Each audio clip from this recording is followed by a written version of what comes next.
유진은 상혁에게 꼭 듣고 싶은 말이 있다고 말했다. 프레젠테이션 하러 가는 자신에게 잘하라는 격려의 말을 상혁으로부터 듣고 싶다고 말했다. 그러면 정말 잘할 수 있을 것 같다고 생각했기 때문이었다. 상혁은 다시 목이 메어왔다. 아무리 씩씩하고 명랑하게 말을 해도 어딘가에 마음을 두지 못하고 방황하고 갈등하는 유진의 힘겨움이 그대로 전해졌기 때문이었다. 잘할 수 있을 거라는 격려의 말 끝에 상혁은 한마디를 덧붙였다. 사랑한다고. 정말 사랑한다고. 잠시 고르지 못한 유진의 숨소리가 들려왔다. 상혁은 그 말, 사랑한다는 자신의 말이 유진에게 큰 위로가 되지 않는다는 것을 잘 알고 있었다. 하지만 상혁이 지금 유진이를 위해서 해줄 수 있는 말은 그 말밖에 없었다.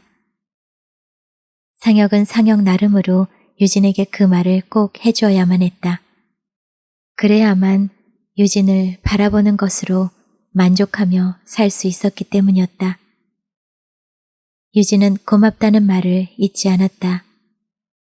똑똑하게 말도 잘할 수 있을 거라며 힘이 난다며 그리고 자신도 상혁을 사랑한다는 말로 마음을 가다듬으며 전화를 끊었다.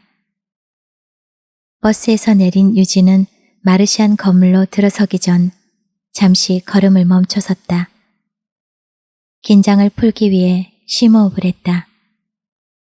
심호흡을 크게 하고 난 유진이 안으로 들어섰다. 이사는 자리에 없었다. 비서는 이사가 곧 들어올 거라며 방에 들어가서 기다리라고 말했다. 유진은 비서의 말대로 이사의 방으로 들어섰다. 새롭게 꾸며진 방이라 그런지 깨끗하게 정돈되어 있었다. 곳곳에 설계도들이 흩어져 있었지만 지저분하다는 생각보다는 일하는 사람의 방이란 생각이 들었다. 방을 둘러보던 유진의 시선이 머문 곳은 지난번 방문했을 때 보았던 커다란 퍼즐판이었다. 다 맞춰져 있는데 한 조각만 빠져 있었다. 유진은 생각이 난 듯 퍼즐 조각을 꺼내들어 빈자리에 끼워 넣었다. 다행히도 유진은 그날 입었던 옷을 입고 있었다. 유진이 완성된 퍼즐판을 들여다보고 있는데 문이 열리는 소리가 들렸다. 그리고 마술처럼 유진의 눈앞에 준상이가 나타났다. 꿈에도 그리던 첫사랑 준상. 유진은 자신의 눈을 의심했다. 하지만 그는 틀림없는 준상이었다. 그림자 나라에 간 사람. 유진은 반 아이들 모두의 시선이 자신을 향해 있는 것을 이상하다고 생각하며 천천히 자신의 자리로 걸어갔다. 늘 지각을 하던 자신에게 보내던 그런 눈빛이 아니었다. 유진은 교실 안을 둘러보았다. 유진의 시선이 멈춘 곳은 비어있는 준상의 책상이었다. 순간 유진은 알 수 없는 무엇인가가 가슴을 짓누르는 느낌을 받았지만 애써 태어난 척 채린을 바라보았다. 채린이 책상에 엎드려 흐느껴 울고 있었다. 유진은 채린의 책상으로 다가가며 무슨 일인지 물었다. 아무도 말이 없었다. 상혁과 용국이 유진의 시선을 피하며 고개를 떨구었다. 준상이가 죽었대. 진숙이 울먹이며 어렵게 말문을 열었다. 유진은 장난치고는 너무 지나치다고 생각했다. 장난이라고 믿고 싶었다. 그러나 유진은 자신의 마음 한구석이 알 수 없는 기운으로 무너져 내리는 것을 어쩌지 못했다. 약속 장소에서 저녁 내내 밤이 깊도록 기다렸던 어제 일을 생각하며 유진은 온몸에서 힘이 빠져나가는 것을 느꼈다. 진짜라고. 교통사고로. 체린이 숨이 넘어갈 듯한 목소리로 채 말을 잇지 못하자 얼굴이 하얗게 질린 유진이 들고 있던 가방을 바닥에 떨어뜨렸다. 그리고는 정신없이 교실 밖으로 뛰쳐나갔다. 달려나가는 유진을 뒤쫓던 상혁이 유진을 붙잡아 세웠다. 하지만 유진은 준상과 만나기로 했었던 그곳으로 가야만 했다. 말도 안 되는 일이다. 무엇인가가 잘못 전달된 게 틀림없다. 하룻밤 사이에 겨우 몇 시간이 지났는데 준상이가 죽다니. 밤이 가고 아침이 오는 사이 어떻게 이런 말도 안 되는 일이 일어날 수 있는지. 상혁에게 붙잡힌 유진은 처참한 마음을 가눌 수가 없었다. 싫어. 나 가야 돼. 준상이가 해줄 말이 있다고 했었어. 나 준상이 기억해준다고 약속했는데 기억이 나지 않아. 준상이 얼굴이 하나도 기억나지 않는다고. 상혁아, 어떡해. 상혁은 더 이상 절규하는 유진의 몸부림을 바라볼 수가 없었다. 믿을 수 없다는 듯, 믿지 않겠다는 듯 준상을 만나러 가겠다고 막무가내인 유진 앞에서 상혁이 할 수 있는 일은 아무것도 없었다. 그저 붙잡고 있는 것밖에는. 상혁은 알 수 없는 자괴감으로 유진을 멍하니 바라보고 있었지만 유진은 상혁을 보지 않았다. 입술을 깨물며 고개를 돌린 상혁이 유진의 팔을 풀어주자 유진은 망연자실하여 그만 그 자리에 털썩 주저앉고 말았다. 상혁아, 이거 꿈이지. 모두가 제자리에 있는데 꼭 한 사람만 없어진 거. 넌 믿을 수 있니? 준상아. 유진의 말이 소리가 되지 못하고 허공으로 쓰러져 갔다.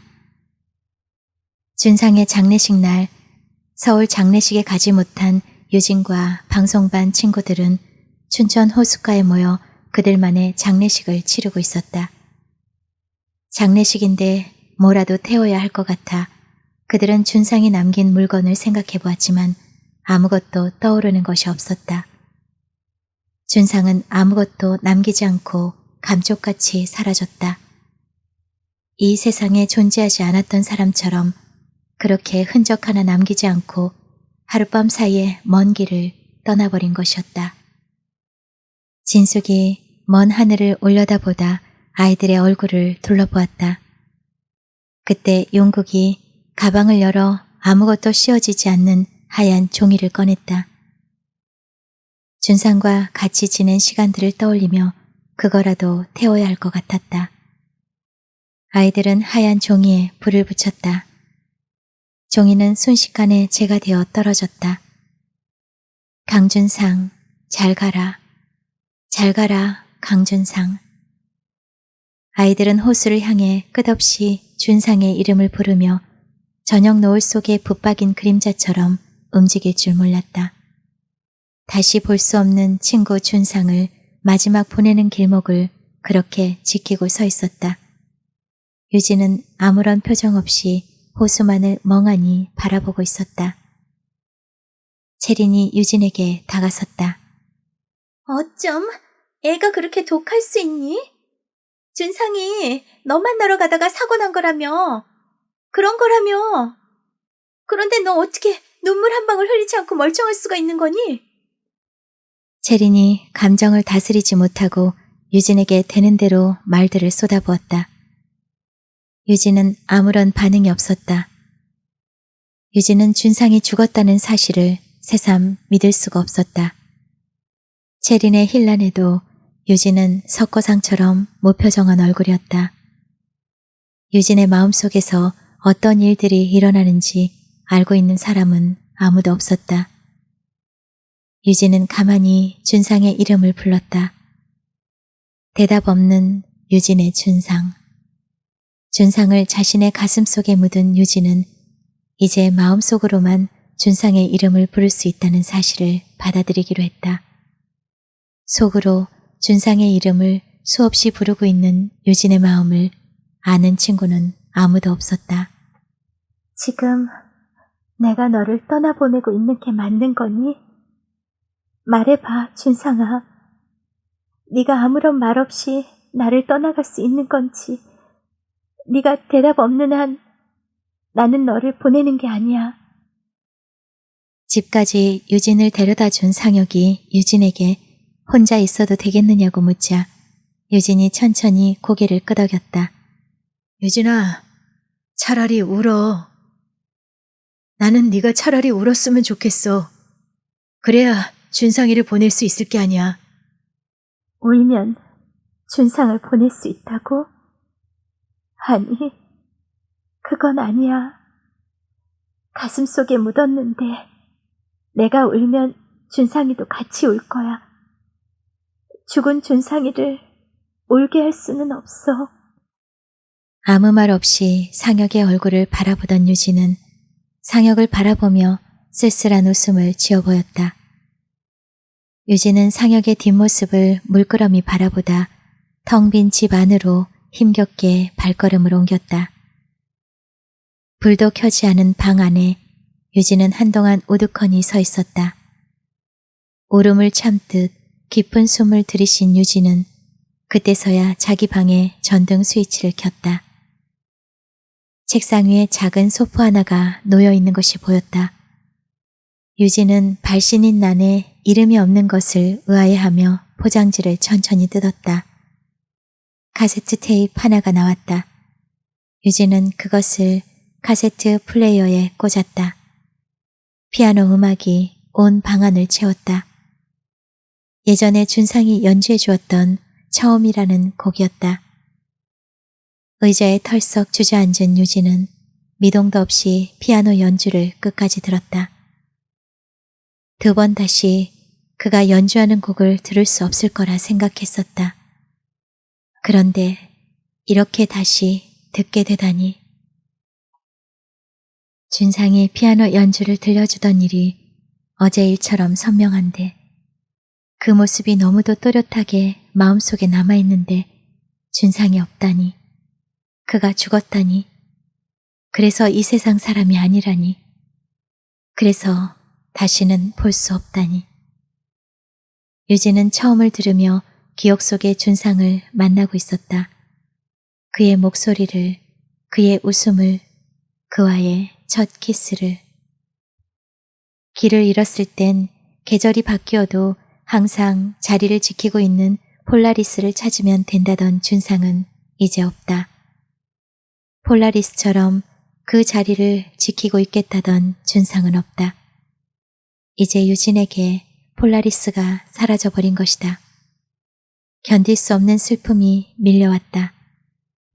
유진아, 늦었지만 크리스마스 선물이야. 행복해야 해.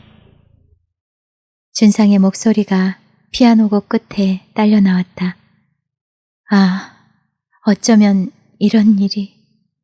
유진의 뺨 위로 쉴 새 없이 눈물이 흘러내리고 있었지만 유진은 닦을 생각도 하지 않고 망부석처럼 오래도록 책상 앞에 앉아 있었다.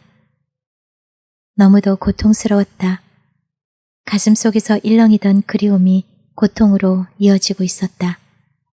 준상아, 준상아, 지금 네가 내 곁에 없는 게 사실이니?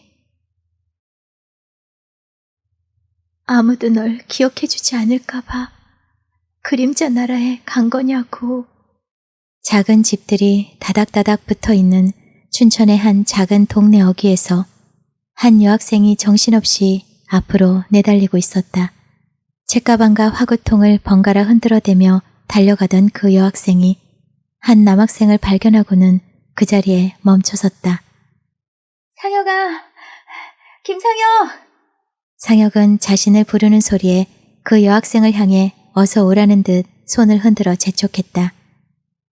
마침내 숨을 헐떡이며 상혁 앞에 선 여학생은 유진이었다. 지각대장으로 소문난 유진은 시계를 들여다보며 상혁의 걸음을 재촉했다. 저만치 버스 정류장에는 이미 버스가 도착해 있었다. 정신없이 달려간 두 사람은 출발하려는 버스를 간신히 잡았다. 콩나물 시루 같은 버스에 겨우 발을 들여놓은 유진이 어렵게 뒤를 돌아보았지만 버스 안에 상혁은 없었다. 유진을 먼저 버스 안으로 밀어넣은 상혁이 닫힌 유리문에 얼굴이 납작하게 눌려있는 유진을 향해 입모양으로 말했다. 졸지 마. 상혁을 뒤로 하고 버스는 천천히 움직이기 시작했다. 10,000원이었던 버스는 정류장을 지나칠 때마다 학생들을 조금씩 토해내면서 헐렁해지기 시작했다. 드문드문 빈자리가 눈에 띄자 유진은 맨 뒷자리로 자리를 잡고 앉았다. 통학 시간이 길어 번번이 버스에서 졸았던 유진은 그날도 자리에 앉자 얼마 지나지 않아 졸기 시작했다. 유진이 바로 옆에 앉아있는 남학생을 의식한 것은 한참이 지나서였다. 쏟아지는 졸음을 어쩌지 못하는 유진은 졸다 깨다를 반복하며 버스에 몸을 맡기고 있었다. 시간이 얼마나 흘렀을까. 유진이 옆에 앉은 남학생의 어깨에 머리를 기대고 깊은 잠에 빠져 있을 때였다. 얼마간을 그렇게 자기 어깨를 빌려주던 그 남학생이 더는 곤란하다는 듯 유진의 머리를 자신의 어깨에서 밀쳐내 반대쪽으로 살짝 밀었다. 졸고 있던 유진의 머리가 유리창에 쿵 하고 부딪히자 유진은 그때서야 눈을 번쩍 떴다. 정신이 번쩍 난 유진이 옆에 남학생을 새침하게 흘려보고는 버스 안을 둘러보았다. 버스 안은 거의 텅 비어 있었고 유진은 이미 내려야 할 정류장을 한참이나 지나친 후였다. 유진이 기겁을 하며 자리에서 일어나 소리치자 버스가 급정차를 했다. 운전사 아저씨가 투덜거리고 떠난 그 자리에 유진 말고도 또 한 사람이 있었다. 유진의 옆에 앉아 있었던 남학생이었다. 유진은 발을 동동 구르며 주위를 둘러보고는 투덜대기 시작했다. 아무리 주위를 둘러보아도 어디인지 알 수 없었던 유진은 누구에게랄 것도 없이 투덜거리기 시작했고 남학생은 아무 말 없이 천천히 유진의 뒤를 따라 걷기 시작했다. 자세히 보니 남학생도 자신과 같은 학교 교복을 입었다. 유진은 기운이라고는 하나도 없이 터벅터벅 발걸음을 옮기는 남학생을 향해 입을 떼었다. 깨우지 않고 뭐 한 거예요? 그 남학생은 아무런 반응이 없었다. 그런 남학생을 탐색이라도 하듯 고개를 갸웃거리던 유진이 그를 향해 다시 물었다. 몇 학년이에요? 2학년. 남학생의 짧은 말이 끝나자 유진은 다짜고짜 그를 향해 퍼붓기 시작했다. 야, 너 도대체 몇 반이야? 가가멜 선생님이 무섭지도 않니? 내가 우리 학교 2학년 중에서 너처럼 간이 부은 애는 본 적이 없어. 유진은 마치 지금의 현실이 남학생의 탓이기라도 한 듯 씩씩대며 걷다가 갑자기 걸음을 멈추며 자신을 멀뚱히 보고 있는 남학생에게 한마디를 더했다. 빨리 안 오고 뭐해? 같이 타야 택시비라도 줄일 거 아니야.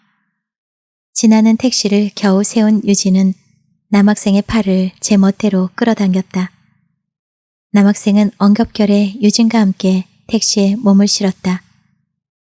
택시에서 내린 유진은 뒤도 돌아보지 않고 교문을 향해 서둘러 뛰기 시작했다. 한참을 뛰던 유진이 갑자기 고개를 돌려 같이 택시를 타고 온 남학생을 바라보았다. 그는 교문에서 좀 떨어진 담벼락에 기대서서 담배에 불을 붙이고 있었다. 보지 말아야 할 탈선 현장을 보기라도 한 사람처럼 깜짝 놀란 유진이 고개를 돌리려는 순간 남학생이 한숨처럼 담배 연기를 허공으로 날렸다. 조금은 긴 듯한 머리가 반듯한 이마를 반쯤 가리고 있는 그의 얼굴에 묘한 우수가 서려 있음을 유진은 그때 보지 못했다. 아주 오랜 세월을 흘려보낸 후 비로소 유진은 그것이 그의 진짜 모습이었다는 것을 알게 되었다. 어이가 없기도 하고 좀 겁도 나기도 해 잠시 할 말을 잃어버린 유진은 눈을 동그랗게 뜨고는 남학생의 얼굴을 바라볼 뿐이었다. 유진이 허겁지겁 교문 앞에 다다르자 거기에는 이미 많은 지각생들이 손을 들고 나란히 서 있었다. 그들 앞에는 몽둥이를 든 유진의 담임선생님인 가가멜이 서 있었다. 가가멜이 학생들을 향해 으름장을 놓고 있었다. 허겁지겁 달려오는 유진을 발견하고는 기다렸다는 듯이 가가멜은 유진에게 다가섰다.